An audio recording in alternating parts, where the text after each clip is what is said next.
આ શિક્ષકે 17 વર્ષમાં શાળાને વિદ્યાની સાથે પ્રકૃતિનું પણ ધામ બનાવી દીધું. ગુરુ ગોવિંદ દઉ ખડે કાકે લાગુ પાએ, બલિહારી ગુરુ આપની ગોવિંદીઓ બતાએ. કબીરના આ દોહામાં પણ ગુરુની મહિમાનું વર્ણન કરવામાં આવ્યું છે.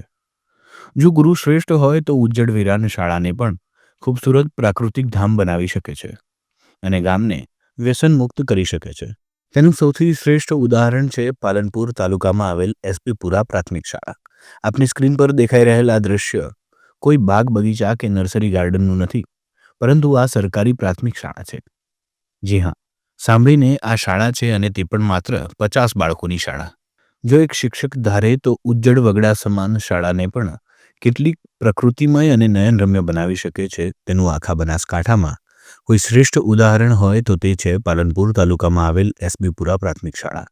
1978માં શરૂ થયેલી આ શાળા વર્ષો પહેલાં ઉજ્જડ વગડા સમાન હતી, પરંતુ 2008માં પ્રકાશભાઈ પ્રજાપતિ આ શાળામાં શિક્ષક તરીકે જોડાયા છે. ધોરણ 1 થી 5 સુધીની આ શાળામાં અંદાજિત 50 જેટલા બાળકો અભ્યાસ કરે છે. ગામ નાનું હોવાથી શાળામાં બાળકોની સંખ્યા ઓછી છે, પરંતુ વિદ્યાના ખરા પૂજારી એવા પ્રકાશભાઈએ શાળાને પ્રકૃતિનું ધામ બનાવી બાળકોમાં પણ પર્યાવરણ જાગૃતિના સંસ્કારો ખીલે તે માટે બાળકોને ભણાવવાની સાથે પર્યાવરણના જતનનું કામ કરી રહ્યા છે. પરિણામે આજે આ શાળાના બાળકો પણ ભણતરની સાથે પર્યાવરણનું જતન કરતા થયા છે. દરરોજ વૃક્ષ દેવતાની પૂજા બાદ જ બાળકો ભણવાની શરૂઆત કરે છે. નમસ્કાર. એસબીપુરા પ્રાથમિક શાળાની અંદર 2008ની અંદર મારી નિમણૂક થઈ અહીંયા. જ્યારે આ સ્કૂલની અંદર આવ્યો ત્યારે આ સ્કૂલની અંદર આ સ્કૂલ એકદમ બંજર હતી. શિક્ષણનું પ્રમાણ એકદમ નહિવત હતું. બાળકોને વાંચન ગણન લેખનની અંદર પણ કાચા હતા.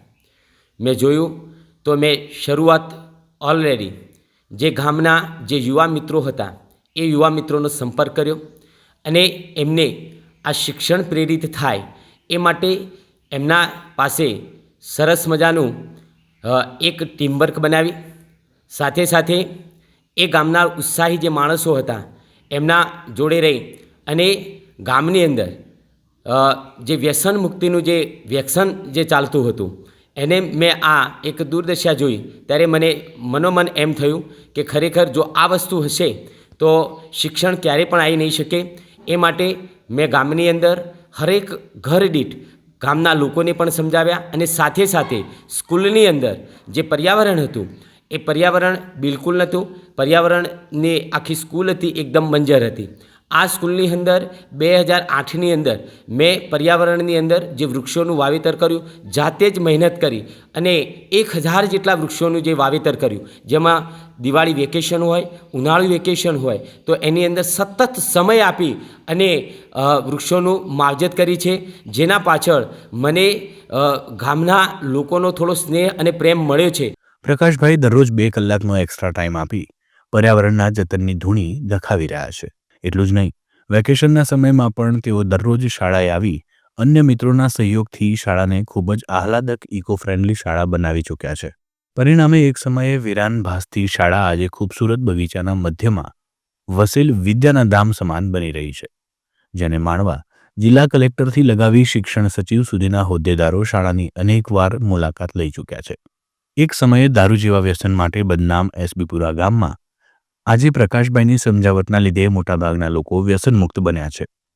આ ઉપરાંત શાળામાં ખૂબસૂરત પ્રકૃતિધામ ઊભું થવાથી પહેલા બીજા ધોરણમાં ભણતા બાળકને પણ 8મા ધોરણના બાળક સમકક્ષ પર્યાવરણનું જ્ઞાન મળતું થયું છે, જે એક ઉત્તમ શિક્ષકે આપેલ પ્રેક્ટિકલ કેળવણીનું સર્વોત્તમ ઉદાહરણ છે.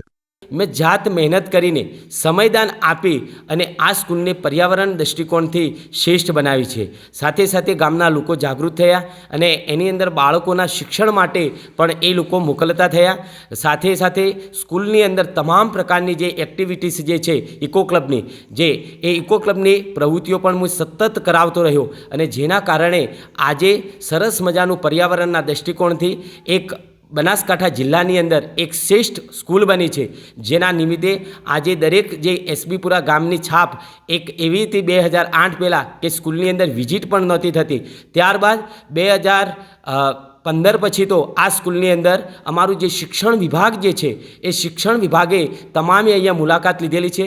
એમ કહી શકાય કે અમારું જે ડાયટ જે છે એ ડાયટે તો અમને માર્ગદર્શન રૂપ બન્યા છે, જેમાં અમારા પ્રાચાર્ય ડૉક્ટર GN ચૌધરી સાહેબ, ડૉક્ટર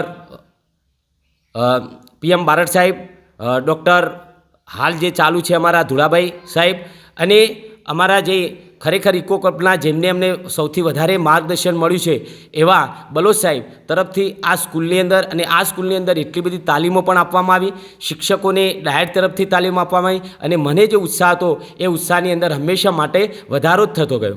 ત્યારબાદ મને એક વિચાર આવ્યો કે આ ગામને બાળકોની અંદર આધ્યાત્મિક વિચારો પ્રેરિત થાય એ માટે સરસ મજાનું જો સરસ્વતી મંદિર બને તો એ સરસ્વતી મંદિરની પણ અહીંયા મેં જે બનાવ્યું, જેની 3 દિવસ પહેલાં સરસ મજાની સ્થાપના થઈ છે અને ગામના લોકોએ અહીંયા ધામધૂમથી સરસ મજાની ઉજવણી કરી.